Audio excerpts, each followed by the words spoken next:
Hello students, your instructor here, John Mandillo with another screencast. This is part 2. So, as you can see, I have all these layers properly renumbered. I click on them and I get the appropriate box selected. So it's 1, 2, 3, 4, 5, 6, 7, 8. I guess I could have numbered them. But anyway, and I have an arrow here, of course. And I'm going to focus on the arrow a little bit. I'm going to zoom out a little bit on the stage here. And what I want to do is, I see I'm going to have 30 frames per second. So I'm just going to right click this and create a motion tween. And I'm going to set the playhead back to frame 1.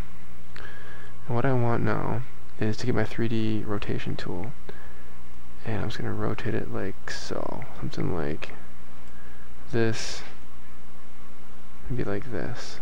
I'll kind of come in at a distance, and then I'll use my 3D translation tool. If I grab on when I hover over it, I see a little Z.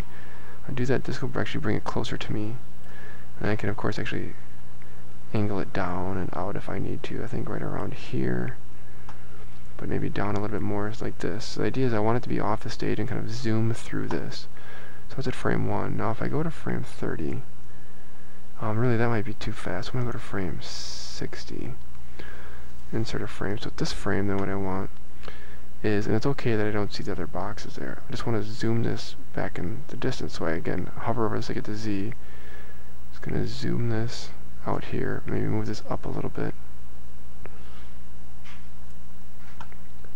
and then continue to zoom this back in space, and then maybe over a little bit. You get the idea. So you have to grab on these little arrowheads. Maybe zoom in space just a little bit more. So there we go. So that's my thing zooming. I can see in a kind of 3D-ish fashion it's the arrow is going that way into space. So that's what I want. So that animation is good. Now what's entirely up to me is to determine, because the arrow is going to go straight through this kind of, let's just say it's something like a balloon or a very thin paper wall or something like this. That doesn't have to, I don't want stuff to explode here. I want it to explode here, so as if it like made contact with the wall here. So what I want to do is, let's just say I use frame, layer 7 here,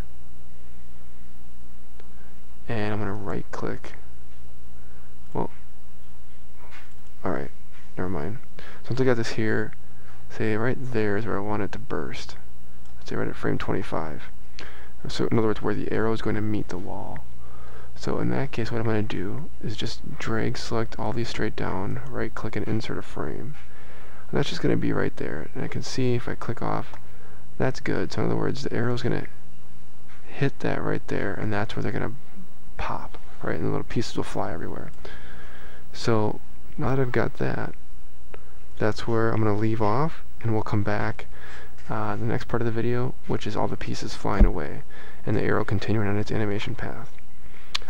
Stay tuned.